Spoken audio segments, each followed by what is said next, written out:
I am Flamma, a name that blazed through the sands of the arena and seared itself into the annals of Roman history.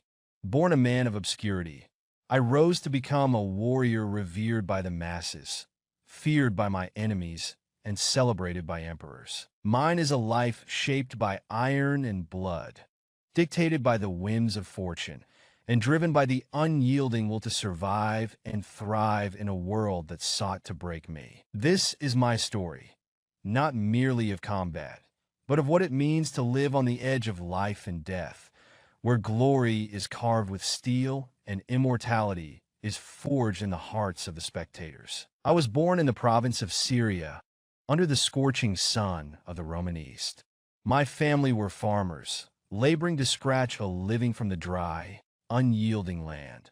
Life was harsh but simple, ruled by the cycles of planting and harvest. We lived in the shadow of Rome, paying tribute and keeping our heads low to avoid drawing the wrath of imperial administrators or legionaries. But fate is merciless, and the winds of fortune turned against us.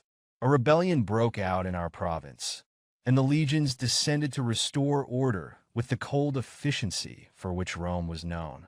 Whether my family resisted or simply found themselves caught in the chaos, I do not know. What I remember is the sound of soldiers shouting, the crackle of flames consuming our home, and the heavy chains biting into my wrists as I was taken away. I was dragged to a bustling market, a world of foreign tongues, strange smells, and the ever-present weight of despair. There, I was sold as a slave, a mere commodity in the vast machinery of the Roman Empire.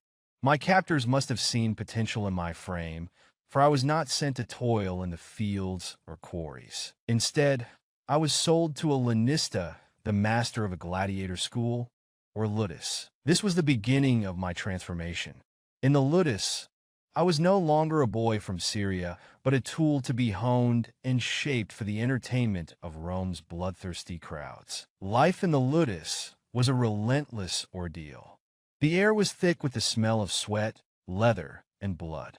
Each day began before sunrise with grueling drills, sparring with wooden swords, learning to wield shields, and mastering the techniques of killing. Our trainers were merciless, beating us into submission when we faltered. They were veterans of the arena, men who had survived long enough to trade their swords for whips. They drilled into us the art of combat and the knowledge that hesitation meant death. The gladiators were a motley brotherhood, prisoners of war, condemned criminals, and slaves like me. We spoke many tongues, but the language of survival bound us together. Rivalries were inevitable, but so was a sense of camaraderie. After all, we were bound by a common fate. The day of my first fight arrived, a moment I had both dreaded and yearned for. I was taken to a small provincial arena, where the sand had already been stained with the blood of earlier combats. The crowd was loud and unruly, their voices rising in anticipation. My opponent was a retiarius, a gladiator armed with a net and trident.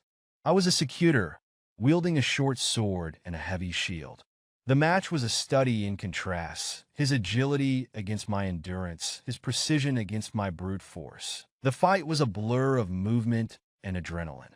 His net grazed me once, but I evaded its trap. When the opportunity came, I lunged forward, my blade finding its mark. He collapsed to the sand, and the crowd roared its approval. The editor of the game spared his life, but my victory was undeniable.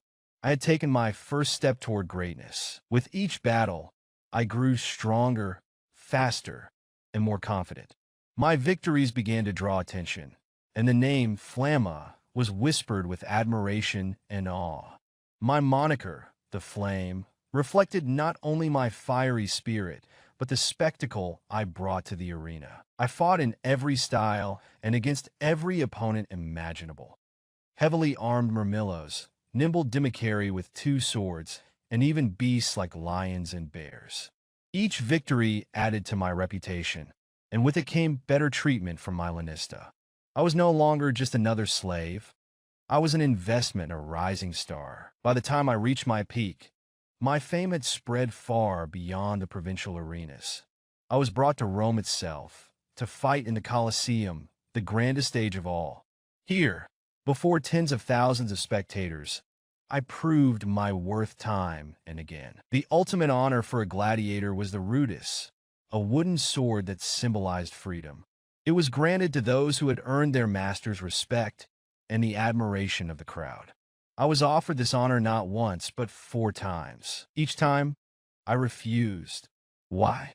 Because freedom outside the arena held no appeal for me. My family was gone, my homeland a distant memory. The arena was my world, and within its walls, I was not a slave but a champion.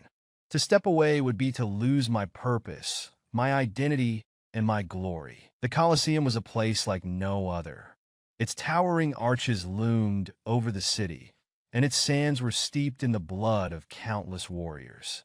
Here, I faced the greatest challenges of my life, opponents who were as skilled and determined as I was. One of my most famous battles was against a Germanic barbarian, a giant of a man whose strength was matched only by his ferocity.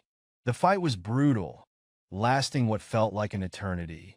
He struck with the force of a battering ram, but I used my agility to evade his blows. In the end, I found an opening and delivered the killing stroke, collapsing to the sand as the crowd erupted in applause. I fought over 30 battles, an extraordinary number for any gladiator. But even the brightest flames must eventually fade. My final fight was not in Rome, but in a smaller arena, far from the grandeur of the Colosseum. I faced a younger, hungrier opponent, and though I fought with all my skill, I knew my time had come. His blade struck true, and I fell to the sand. As the crowd cheered his victory, I felt no bitterness. I had lived a life of unparalleled intensity, a life that would be remembered long after my body had turned to dust. My name, Flamma, has endured as a symbol of the gladiator's spirit, a spirit of defiance, resilience, and unyielding will. I was born a slave, but I died a legend, my story etched into the heart of Rome and the imagination of history. If my life teaches anything, it is this: greatness is not about freedom or wealth, but about seizing the moments that define us and leaving behind a legacy that cannot be extinguished.